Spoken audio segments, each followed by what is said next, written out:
स्वागत है आपका नेक्स्ट 9 न्यूज में। याद होंगे वो आपको 24 साल पहले की बात। जी हाँ, हो सकता है कि उत्तर प्रदेश की उस समय की राजनीति कुछ ऐसी थी कि भूले से भी नहीं भुलाया जा सकती। बात हम करें 24 साल पहले की। ये प्रोग्राम हमारा आज ये खबर बताएगा कि आखिरकार मुलायम सिंह यादव, आजम खान, शिवपाल सिंह यादव और मायावती के सच क्या था, इनके पीछे की खबर क्या थी जो 24 साल बाद भी लोगों को हिलाकर रख देती है। जी हाँ, तो बताते चले कि 24 साल पहले उत्तर प्रदेश की राजनीति में एक बार सपा के संस्थापक मुलायम सिंह यादव और बीएसपी सुप्रीमो मायावती एक ही मंच पर नजर आए थे और एक दूसरे को जिताने की अपील करते नजर आए थे। उत्तर प्रदेश बीते 24 सालों में हर उस लम्हे का गवाह रहा है जब मायावती और मुलायम सिंह यादव एक दूसरे को देखना भी पसंद नहीं करते थे। दोनों के बीच कटुता इतनी ज्यादा बढ़ गई थी कि मायावती मुलायम को पागल खाने भेजने की बात कहती थी और फिर दोनों ओर से बयानों के तीर मर्यादाओं को तार तार कर देते थे। ऐसा नहीं था कि दोनों के बीच हमेशा से ही दुश्मनी थी, दोनों नेता एक साथ मिलकर बना चुके थे, लेकिन तारीख 2 जून 1995 को हुए गेस्ट हाउस कांड को लेकर थी। न सिर्फ दोनों को कट्टा दुश्मन बना दिया, बल्कि खाई इतनी चौड़ी हो गई कि सियासी मतभेद एक दूसरे को देख लेने जैसे चुनौती में बदल गए। गेस्ट हाउस कांड के बाद एक पूरी पीढ़ी बदल गई और अब फिर दोनों के एक साथ है। और उसके बाद हमने देखा कि मैनपुरी में 19 अप्रैल 2019 की तारीख दोनों की दोस्ती की गवाह बन गई। जी हाँ, ये सारी चीजें शायद आपको मालूम नहीं होगी, लेकिन 1993 में बीजेपी को सत्ता से बाहर करने के लिए समाजवादी पार्टी प्रमुख मुलायम सिंह यादव और बीएसपी प्रमुख काशीराम ने गठजोड़ किया था। उस समय उत्तराखंड उत्तर प्रदेश का हिस्सा था और कुल सीट थी 422। मुलायम 256 सीट पर लड़े और बीएसपी को 164 सीट दी थी। चुनाव में एसपी बीएसपी गठबंधन जीता।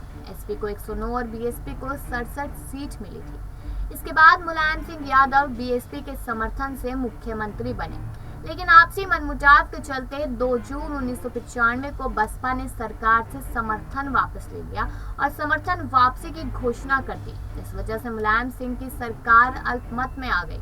सरकार को बचाने के लिए जोड़ घटाव किए जाने लगे और ऐसे में अंत में जब बात नहीं बनी तो नाराज सपा के कार्यकर्ता और विधायक लखनऊ के मीराबाई मार्ग स्थित स्टेट गेस्ट हाउस पहुंच गए, जहां मायावती कमरा नंबर 1 में ठहरी हुई थी। 2 जून 1995 के दिन उत्तर प्रदेश की राजनीति में जो हुआ वह शायद ही कहीं होगा। मायावती जब गेस्ट हाउस के कमरा नंबर 1 में हमला हुआ था। 2 जून 1995 को मायावती लखनऊ के स्टेट गेस्ट हाउस के कमरा नंबर 1 में अपने विधायकों के साथ बैठक कर रही थी। तभी दोपहर करीब 3 बजे कथित समाजवादी पार्टी के कार्यकर्ताओं की भीड़ ने अचानक गेस्ट हाउस पर हमला बोल दिया। काशीराम के बाद बीएसपी में दूसरे नंबर की नेता मायावती उस वक्त को जिंदगी भर नहीं भूल सकती। उस दिन एक समाजवादी पार्टी के विधायकों और समर्थकों की उन्मादी भीड़ सबक सिखाने के नाम पर दलित नेता की आबरू पर हमला करने पर आमादा थी। मायावती के जीवन पर आधारित अजय बोस की किताब बहन जी में गेस्ट हाउस में उस दिन घटी घटना की जानकारी विस्तार से देता है। बताया जाता है कि 1995 के गेस्ट हाउस कांड में जब कुछ कथित तौर पर सपा के गुंडों ने बसपा सुप्रीमो मायावती को कमरे में बंद करके मारा और उनके कपड़े फाड़ दिए थे। इसकी तरह मायावती ने अपने को कमरे में बंद किया था और बाहर से समाजवादी पार्टी के विधायक और समर्थक दरवाजा तोड़ने में लगे थे। इसी बीच कहा जाता है कि अपनी जान पर खेलकर बीजेपी विधायक ब्रह्मदत्त द्विवेदी मौके पर पहुंचे और सपा विधायकों और समर्थकों को पीछे ढकेला। बता दें कि ब्रह्मदत्त द्विवेदी की छवि भी दबंग नेता की थी। यूपी की राजनीति में इस कांड को गेस्ट हाउस कांड कहा जाता है और ये भारत की राजनीति के माथे पर कलंक है। खुद मायावती ब्रह्मदत्त द्विवेदी को भाई कहने लगी और सार्वजनिक तौर पर कहती रही कि अपनी जान की परवाह किए बिना उन्होंने मेरी जान बचाई थी। जानकारी के लिए बताते चले कि ब्रह्मदत्त द्विवेदी संघ के सेवक थे और उन्हें लाठी चलानी भी बखूबी आती थी, इसलिए वो एक लाठी लेकर हथियारों से लैस गुंडों से भिड़ गए थे। यही वजह है कि मायावती ने भी उन्हें हमेशा अपना बड़ा भाई माना और कभी उनके खिलाफ अपना उम्मीदवार खड़ा नहीं किया। पूरे राज्य में मायावती बीजेपी का विरोध करती रही, लेकिन फर्रुखाबाद में ब्रह्मदत्त द्विवेदी के लिए विचार भी करती थी। कहा जाता है कि जब गुंडों ने बाद में ब्रह्मदत्त द्विवेदी की गोली मारकर हत्या कर दी तब मायावती उनके घर गई और फूट फूट कर रोई। उनकी विधवा ने जब चुनाव लड़ा तो मायावती ने उनके खिलाफ कोई उम्मीदवार नहीं उतारा, बल्कि लोगों से अपील की थी कि मेरी जान बचाने के लिए दुश्मनी मोल लेकर शहीद होने वाले मेरे भाई की विधवा को वोट दें। कुछ रिपोर्टों के अनुसार चीख पुकार मचाते हुए भी पार्टी के विधायक, कार्यकर्ता और भीड़ अश्लील भाषा और गाली गलौज का इस्तेमाल कर रहे थे। कॉमन हॉल में बैठे विधायकों ने जल्दी से मुख्य द्वार बंद कर दिया, परंतु झुंड ने उसे तोड़कर खोल दिया। फिर से असहाय बसपा विधायकों पर टूट पड़े और उन्हें थप्पड़ मारने और लतियाने लगे। बताया जाता है कि कम से कम 5 बसपा विधायकों को घसीटते हुए जबरदस्ती अतिथि गृह के बाहर ले जाकर गाड़ियों में डाला गया था, जो उन्हें मुख्यमंत्री के निवास स्थान पर ले गए। इन विधायकों को राज बहादुर के नेतृत्व में बसपा विद्रोही गुट में शामिल होने के लिए और एक कागज पर मुलायम सिंह सरकार को समर्थन देने की शपथ लेते हुए दरख्वास्त करने को कहा गया था। उनमें से कुछ तो इतने डर गए थे कि उन्होंने कोरे कागज पर ही दस्तखत कर दिए थे। तो चलिए आगे बताते हैं आपको कि विधायकों को काफी देर रात तक आखिरकार बंदी क्यों बनाया गया था। और मुझे ऐसा लगता है कि शायद इतनी जानकारी सुनकर भी आपकी रूह जरूर काफी होगी। कल मायावती के साथ एक समय पर इतना कुछ हुआ था। तो बाकी जानने के लिए बने रहिए हमारी इस खबर में। जी हाँ, बता दें कि विधायकों को देर रात तक बंदी बनाए रखा था। इसके साथ साथ यहाँ पर जिस समय अतिथि गृह में बसपा विधायकों को इस तरह से धर कर दबोचा जा रहा था जैसे मुर्गियों को कसाई खाने ले जा रहा हो। कमरों के सेट एक दो के सामने जहां मायावती कुछ विधायकों के साथ बैठे थे, एक विचित्र नाटक घटित हो रहा था। बाहर की भीड़ से कुछ विधायक बचकर निकल आए थे और उन्होंने उन्हीं कमरों में छिपने के लिए शरण ले ली थी। उन्होंने आने वाले आखिरी वरिष्ठ बसपा नेता आर.के. चौधरी थे, जिन्हें सिपाही रशीद अहमद और चौधरी के निजी रक्षक लालचंद की देखरेख में बचा कर लाए थे। कमरों में छिपे विधायकों को लालचंद ने दरवाजा अंदर से लॉक करने की हिदायत दी और उन्होंने अभी दरवाज़ा बंद ही किया था कि भीड़ में से एक झुंड गलियारे में धड़धड़ाता हुआ घुसा और दरवाज़ा पीटने लगा।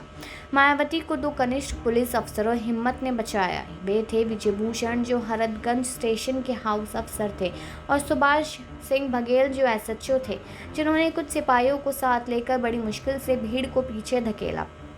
फिर वे सब गलियारे में कतारबद्ध होकर खड़े हो गए ताकि कोई भी उन्हें पार ना कर सके। क्रोधित भीड़ ने फिर भी नारे लगाना और गालियां देना चालू रखा और मायावती को घसीट कर बाहर लाने की धमकी देते रहे। कुछ पुलिस अफसरों की साहसपूर्ण और सामयिक कार्रवाई के अलावा ज़्यादातर उपस्थित अधिकारियों ने, जिनमें राज्य अतिथि गृह में संचालक और सुरक्षा कर्मचारी भी शामिल थे, इस पूरे पागलपन को रोकने की कोई कोशिश नहीं की। यह सब 1 घंटे से ज़्यादा समय तक चलता रहा।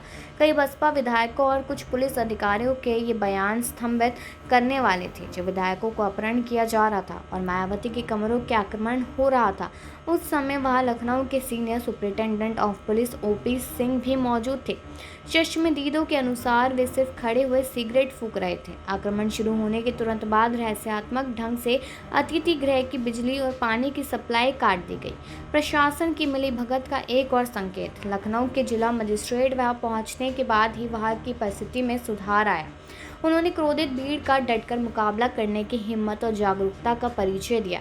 एसपी राजीव रंजन के साथ मिलकर जिला मजिस्ट्रेट ने सबसे पहले भीड़ के उन सदस्यों को अतिथि गृह के दायरे के बाहर धकेला जो विधायक नहीं थे। बाद में पुलिस के विधायकों समेत सभी को राज्य अतिथि गृह के दायरे के बाहर निकाला गया। यद्यपि ऐसा करने के लिए उन्हें विधायकों पर लाठीचार्ज करने के हुक्म का सहारा लेना पड़ा।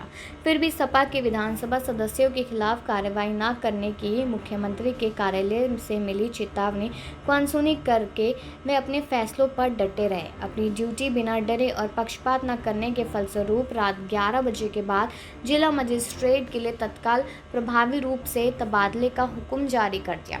जैसे ही राज्यपाल के कार्यालय केंद्र सरकार और वरिष्ठ भाजपा नेताओं की दखल देते ही ज़्यादा से ज़्यादा रक्षा दल वहां पहुंचने लगे।